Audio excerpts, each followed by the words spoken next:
Hey, Tom, we're back. Hey, I saw you at softball. Of course. I mean, we hosted the tournament, right? Did you see me with the commissioner and all that? Yeah. I was there. Well, here's the thing. Okay, people. This is Poke Nation. I'm Jim Gazzo. This is Heath Schwer. Okay, we got that settled. Here's the thing. So, Heath shows up for the game. Yeah. And has basically a mini cocktail party in front of the press box of 6 people, none of whom sit down, so I can't see home plate for 3 innings. Twice I sat down in front and I got nothing. 100% not true. There was no cocktail party. Coach Wade was back. He was for graduation. So, Coach Gonzardo, Coach Armstrong, Will, myself, Dr. Roos. There's commissioner Grant was there. Yeah, it was great. Everybody gets invited to this thing but me. You had to work, unfortunately, so yeah. But it was great. There were no cocktails, but it was great. No, it was funny because you guys are just standing right there, and I'm like, hey, there are people like trying to watch this.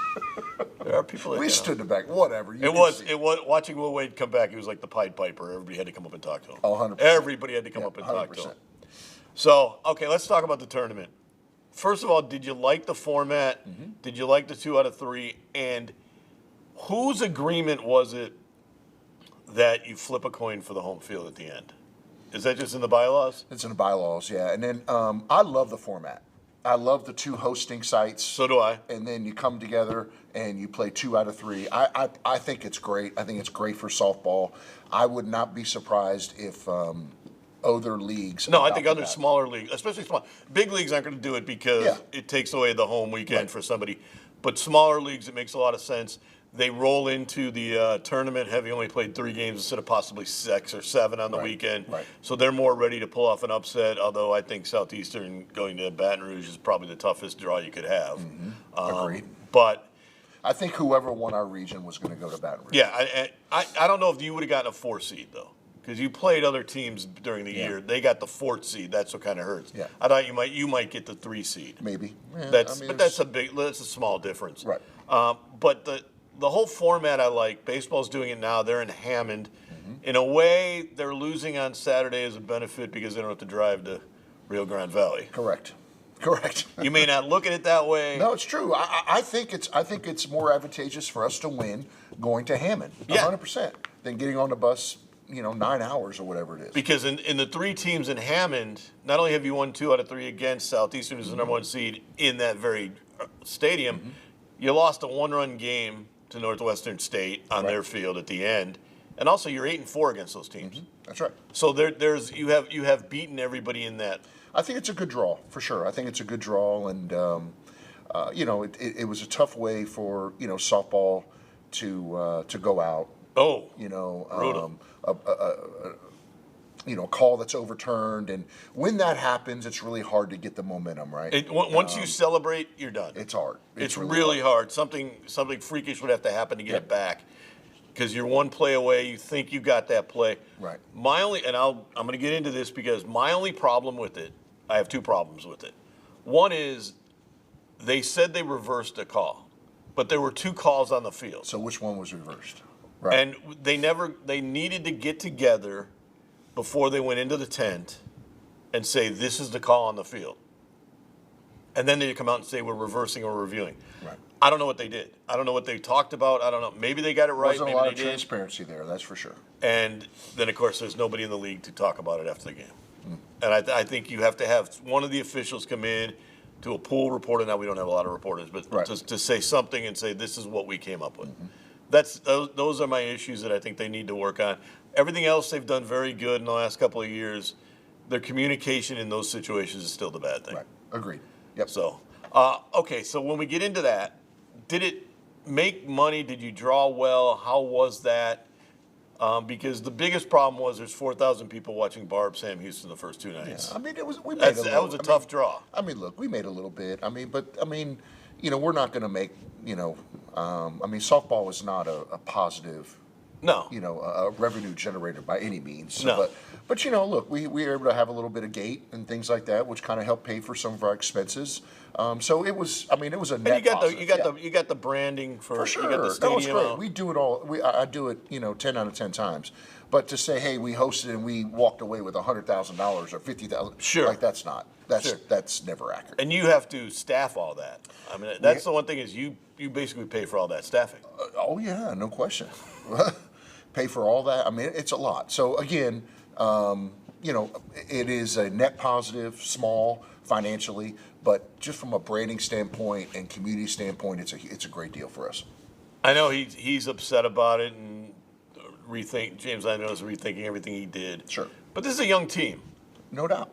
And if everybody comes back, and that's always the question, and you get Dibley back from injury, maybe Poncho comes back, it's a possible dominant team next year. Yeah, I think we can be young. really good, for sure. I think we can be really good. And, at the end of the day, Coach has done a great job. And we have a really, like you said, a really good, young, talented roster that if those kids stay intact, we got a chance to be really special in the next few years. Yeah, it's always the question is, will they stay? It's a different world. Got to open up your checkbook, It's a different Coach. world. When we come back, James Hill, or Justin Hill. James Hill, right? That's the league again. Justin Hill, baseball coach, will talk about his team's chances at Hammond. They kind of backed into the tournament, but they ended up with a pretty good seed. So we'll talk to Justin Hill after this. Whether it's an injury case, a property case, or a business dispute, our lawyers are at the top of their game. Ask anyone who knows us.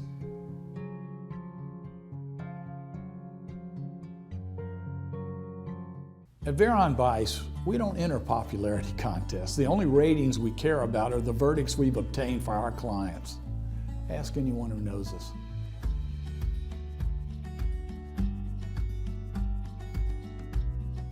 Well, it's game day at the Legacy Center, and the McNeese Cowboys are warmed up and ready to play. Cowboys have a new player this year, number 22, Katie Ferdinand. This girl loves basketball and McNeese so much she can't wait to get out on the floor. And we're off. Shoemate tips the Brewer, and there goes Katie.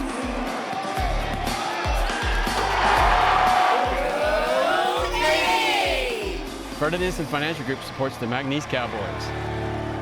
From the outside, you may not be able to tell, but once you get inside, you'll know instantly. Ray's Lounge on Ryan Street is your place. Ray's Lounge is the place where good working people of Lake Charles come to relax after work. Enjoy daily specials, live music at night, all in a comfortable neighborhood atmosphere. Make sure you step inside Ray's Lounge. It's your place.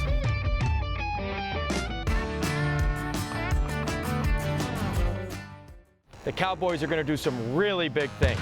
Really big. McNeese athletes bring big energy, big plays, and big spirit to every game. That's why Lakeside is proud to be such a huge fan. We're a hometown team too, in the business of backing big dreams across our community every day. And we always bank on big wins with McNeese Sports. Go big with Lakeside and McNeese. New to Lake Charles, but not Louisiana, Mockler Beverage has been a leading Anheuser-Busch distributor for over 35 years. Known for an unwavering commitment to quality and service, we're excited to bring our excellence to Southwest Louisiana. Our exceptional portfolio of brands ensures we have the perfect beverage for every taste and occasion. Experience the Mockler difference, where every sip tells a story of excellence and satisfaction. Mockler Beverage, we serve Southwest Louisiana. For more information or to join the team, go to mocklerbeverage.com. All right, back with Justin Hill. Heath is off to a meeting or whatever he does. I don't know what he does. But so we have Justin Hill with us, McNeese State baseball coach. And, Coach, interesting weekend in Natchitoches. Yeah. Kind of a weird setup because you finish fifth in the league, even though you're tied for third. But you actually end up going to Hammond instead of Rio Grande Valley. Mm-hmm. The trip-wise, are you happy about that? Because you match up pretty well in Hammond. Well, look, I played that game before where hey, where do we want to go? Where do you want to go? Well, we didn't know. Yeah. It's one of those things where I think Corpus and UNO, they knew, like, whoever wins this goes here, who loses this goes there. And so I was just glad we weren't put in that position. Yeah. We just knew that, hey, if you win, you're in this position. If you don't, you're going to be, and so seeding and placement are a little bit different. So we obviously tied there with Northwestern.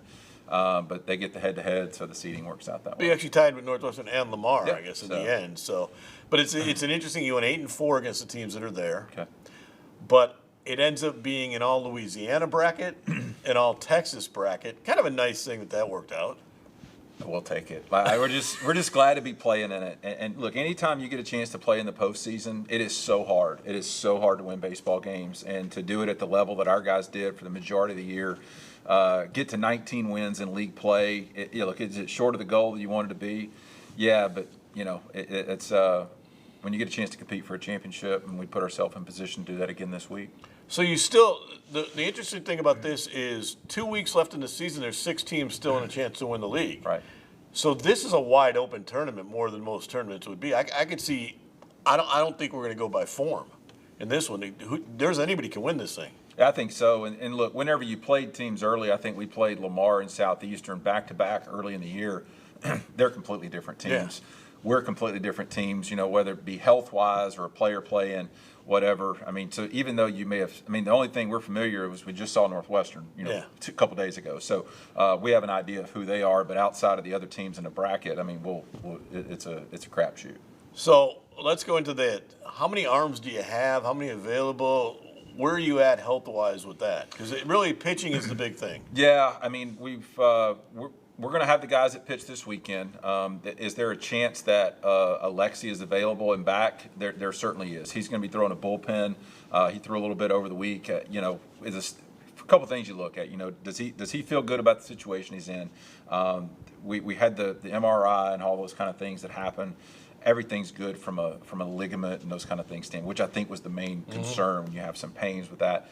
But again, saw the team doctor, had all the imaging and things with that. Now it's just a matter of, hey, how's his stuff going to be? Can he command the baseball, and in what type of distance can he get in? So we'll watch him. And what we told him was, man, we're going to take care of you. This guy's got a chance to play professional baseball, make money after his time in college. So yeah, we're going to make sure and take good care of him. Yeah, that's a big difference. Is I don't think people understand that in the olden days you kind of just blew the guy's arm out when he was in college, and there's a lot more going on now. Yeah, look, he's got a career in this, and he's got a chance. And look, I've had guys before where we knew this was it, and you can pitch those guys a little bit differently.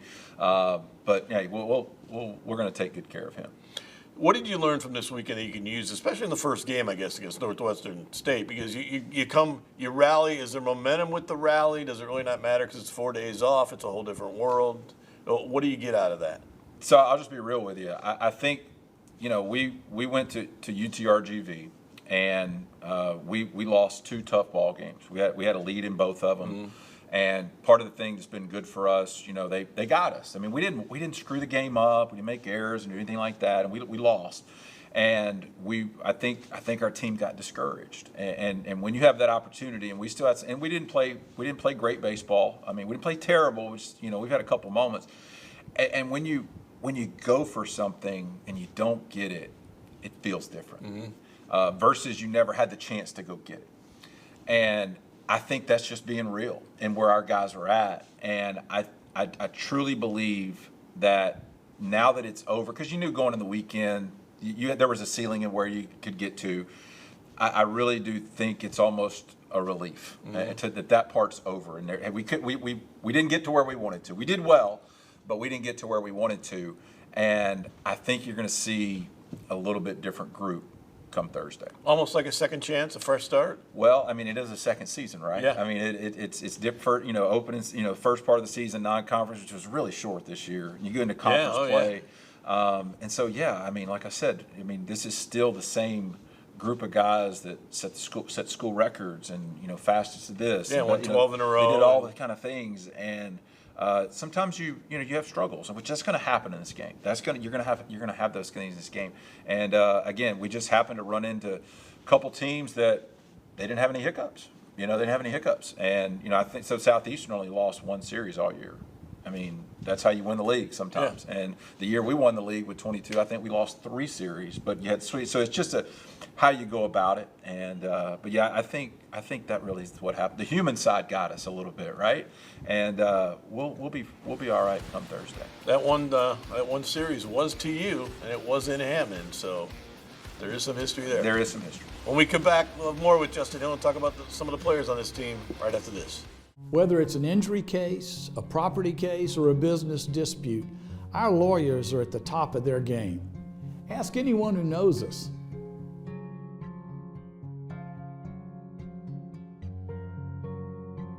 At Veron Bice, we don't enter popularity contests. The only ratings we care about are the verdicts we've obtained for our clients. Ask anyone who knows us.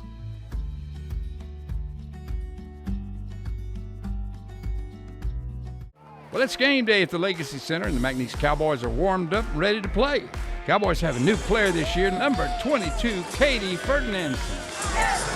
This girl loves basketball and McNeese so much she can't wait to get out on the floor. And we're off. Shoemate tips the brewer, and there goes Katie.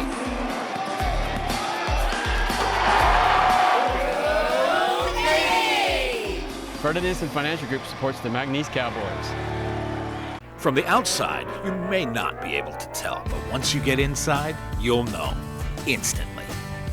Ray's Lounge on Ryan Street is your place.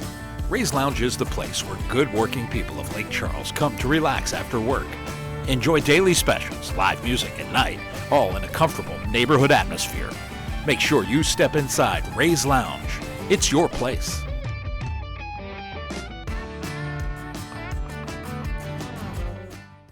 The Cowboys are going to do some really big things. Really big. McNeese athletes bring big energy, big plays, and big spirit to every game. That's why Lakeside is proud to be such a huge fan. We're a hometown team too, in the business of backing big dreams across our community every day. And we always bank on big wins with McNeese Sports. Go big with Lakeside and McNeese. New to Lake Charles, but not Louisiana, Mockler Beverage has been a leading Anheuser-Busch distributor for over 35 years. Known for an unwavering commitment to quality and service, we're excited to bring our excellence to Southwest Louisiana. Our exceptional portfolio of brands ensures we have the perfect beverage for every taste and occasion. Experience the Mockler difference, where every sip tells a story of excellence and satisfaction. Mockler Beverage, we serve Southwest Louisiana. For more information or to join the team, go to mocklerbeverage.com. We're back with Justin Hill. McNeese State opens up tomorrow, Thursday, 1 p.m. at Hammond, America, by the way. You know, that's Hammond, America, against Northwestern State. Also in the bracket is Hammond itself, Southeastern, and New Orleans. So I want to get into some players because the years they've had. I want to talk a little bit about Connor Westenberg. What's he meant to this team? What's his kind of career been like? Because he's kind of the ultimate kid in, I guess, this time of portals where he stayed and benefited, but he's kind of a product of the program. I can't say enough good things about Connor Westenberg. So, I mean, for those who don't know, he came here as a freshman. He was a part of the championship team and the regular season champion in 22. He played limited. He didn't get a hit for 2 years and played very sparingly. And decided not to leave. He had opportunities to go to junior college, decided not to do that, had a chance to leave the transfer portal after not getting playing time. And we had some good players ahead of him. Julian Gonzalez, Peyton Harden, I mean, Cooper Hext. I mean, you had some really, really good players. And he kept working. And he turned himself into an all-conference performer. He was a Player of the Year candidate at one point during the season. Yeah. And leads the country in triple still. Yeah, I mean, he just is an electric player, and he's just a special kid. I mean, I think he ended up having the highest GPA in the male GPA in the athletic department. Really? You know, when we had the Rowdies. So I mean, if you look at everything, he does everything that you would want somebody to do. He hits at the top of the order, plays center field, robs home runs, and you know, he just means a lot to us and a lot to me personally. And he's one of those, whenever his career here at McNeese is over, you're going to miss that guy in so many different ways, not just from the player he is, but the energy that he brings. He's a local kid, too. Texas-ish. Yeah, yes, but yes. I mean, he's one of the guys that you get from the area. That's right. That's right. And kind of your footprint. Yeah. But also the fact that he stayed here, but also what he does to set the table for you guys. When he goes, it really kind of flips the excitement of your team, but it also kind of seems to make everything happen. Man, he does it. A little goes a long way with him, and I've never had a player quite like him. I'd have to go in and look, but you know, when you look at statistics, you know, sometimes you go, man, is that right? The fact that he has almost as many runs scored as he does hits That's incredible. Yeah. So when he gets on, you're like, man, something's happening. Yeah, something's happening. And his ability to just to impact the game on so many ways is, he's pretty special, and expecting good things out of him this week. 2 transfers that have been a big part. Middle of your order, Larry Edwards, who bats 5th usually, and Marcus Houston, who's batted 4th most of the year. What have they meant to you? Because they've really kind of solidified this. Not as much power as, say, the normal middle of these guys you'll see, but a lot of RBIs and a lot of big hits. Great at bats is what they give you. They just give you good at bats. They typically don't chase. They put good at bats together in big moments. They don't let the moment doesn't speed them up. Just a couple of things that they do really, really well. Marcus is left-handed, Larry's right-handed, so they give you some balance. Larry handles the right-handed slider pretty good. Marcus does a good job against left-handed pitching. So you can just stick them in there, and they do a lot of really good things well and hit with runners in score position, RBIs, and they really are complementary, but they are, along with Connor in that little grouping there, they really do solidify and kind of the backbone of our lineup. And where did Bryce Jones come from? Well, he had the hamate. So it's really interesting. So he had the hamate bone surgery, and it was early part of the year, and it just he finally got healthy. And when I say healthy, he was swinging, but he had pain. And honestly, over the last couple of weeks, we had some live at bats last week. You could just tell. He was not. There's a difference between being cleared by the doctor and being healthy. Yeah. And he was healthy, and some opportunities opened up. We're going to see what we got. That was one of the things about, I'm going to say, we knew we couldn't win the league. We was like, hey, well, let's see what we got, and we got something. You got something on. Yeah, we got something. You got something. Yeah, you got something Saturday. We got something there. That's for sure. Okay, last thing I want to ask you about before we go in. This is a different format from last year, where it was the tournament. Mm-hmm. Do you like this format better, the pods?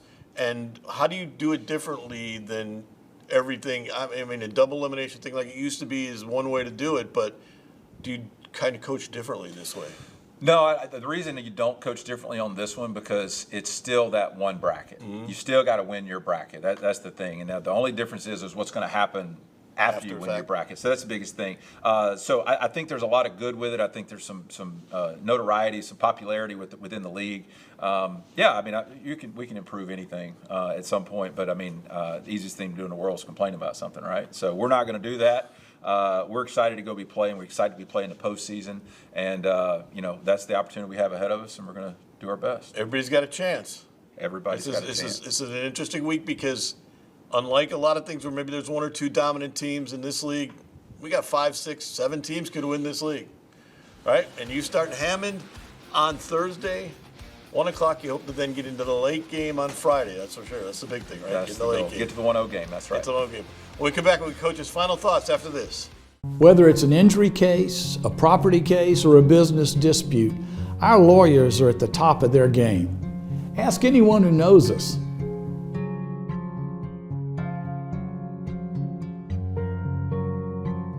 Baseball, anybody can win this thing in baseball. I've never seen so many teams clustered at the top. Going into the last 2 weeks, there was 1 game, I think 2 games separated the first 6 teams. Oh, yeah. It's crazy. It's crazy. And you know what? And I think the one thing, Coach Hill, you can tell he's a pro, but his teams always play really well this time of year. And hopefully we get those arms back. That's the question. The big question is how many arms do you have available? How many arms are healthy?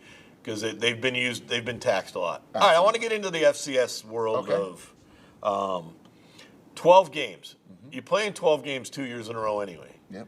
You've always talked about being a big 12-game guy. I am. It's going to be 12 games moving forward. A lot of talk about what you could do with that 12th game. Some teams are saying, let's do a playoff game. Let's have a championship game for the conference. That really doesn't help all the conference teams because you still got to figure out a game for them at the end. But what do you like about it, and what are your thoughts on a 12-game season? I've went on record saying I'm a huge proponent of it, and it's honestly, it's for flexibility. Yeah. I think it allows you to get another home game, which I think is great. It allows you to potentially get another bye game, which is obviously helps us. So it just opens up the schedule and gives more flexibility to the schedule and more opportunities to play and earn your way into the playoffs. So I think it's I'm a huge proponent of it. The thing about I don't like the playoff game. I don't like the championship game for this reason. I think somebody in your league will lose that game and lose out on a possible playoff bid. 100%, I agree. So I would stay away from that for right now until you get more teams and more quality teams and kind of establish yourself again to where you're going to get 2-3 teams every year. I'd kind of stay away from that. But I do like the fact that, especially in your situation, let's say you're Houston Christian or somebody like that, you're probably going to have to do another bye game. Because you don't draw at home. For sure. But you guys draw enough at home, and you'll probably draw more this year that you have the option of a bye game or a home game. Absolutely. And getting a quality FCS team in here. I mean, look, what comes first, right? The chicken or the egg? But if we can get back to getting 17, 20,000 people in the stands, then we can look at the schedule completely differently. Yeah. And saying, okay, well, maybe instead of us going to wherever, to Utah State, where, okay, well, maybe we can get a Montana State in a home and home. Yeah. There's some things like that it just allows you some flexibility, but it all comes back to dollars and cents. Yeah. And, and the 12 games gives you flexibility, but hopefully we get back to the winning ways and we're getting 15, 18, 20,000 people in the hole again, which changes everything. Well, the two games I think that are interesting to watch this year for me is first, how many people go from McNeese to UL? Because that game then kind of says we're a viable travel partner for you. Right. And that opens up some of those games, maybe in Houston, maybe it's Sam Houston. Those some games that are like, hey, La Tech could say, they bring a lot of people. For sure. Now you become viable there. But the second one is, how many people come to Weber State, the Weber State game? Because if you can draw that game, and if you're playing well and you draw in that game, then some of those schools will say, hey, that's worth going down there. I think so too, 100%. I mean, look, it's whenever you make changes, it's hard, And when I made the change with Gary, with Coach Goff, it was strictly, not strictly, but the big thing was. So is economics. Yeah, like we got a $32 million press box we have to sell. Yeah. There's 18,000 seats in there that we need to sell, and we were just chugging along here. We need a shot in the arm. We need to get back to the winning ways, and obviously the financial aspect came into play when that decision was made. No, and that is part of it, and you had an opportunity to bring back. You're gonna you get Louisiana College to open with, but you can sell that game as he's gonna break Matt Viator is gonna break the all-time record alone. He'll be alone as the winningest coach. That draws some people in. So those are the things that you can now mark. You can market a whole year of the return of. Absolutely. I'm really looking forward, Jim, to the football season. I think that we have. I'm looking forward to the elevator. that sure was rough, man. We got a lot. We got the weight room coming. Yes. That's going to be ready to go here in the next few weeks. We have the press box going to be open. We have a lot of things that are leading up to the football season that I think can really capture the momentum and keep the momentum going that we've had in McNeese athletics for the last couple of years. No, that's going to be interesting because that sets. I've always said football sets your year up. Absolutely. Because a winning football season, it's the only real sport going on in the fall until basketball takes over, kind of around Christmas time. Right. It sets the stage for what kind of the athletic year is. 100%. And that's it. Okay. So what else you got going on? You got anything else going on? Now you got 12 games. You happy? I'm very happy. Have you sold any of these games yet? Oh yeah. The press box is. When are we getting a new stadium name? When are we getting all these things named? I have no idea. I'm actively working on it. Sooner than later, hopefully. Gazzola Stadium isn't bad. You know what? I could make that happen today if you got your checkbook. I'll give you a 20. I got a 20 in my pocket. How's that for you? That's 20. Would 20 even get me a seat? Get you a hot dog and a beer, maybe. Hey, when I'm on my budget, I'll take it. Next week we'll be back. We'll be talking hopefully basketball, a little basketball, maybe a little everything else, maybe a run at the conference championship in baseball. Absolutely. We'll see. Let's hope. Let's see. Good luck in Hammond. We'll see how they do. We'll be back after this next week on Poke Nation.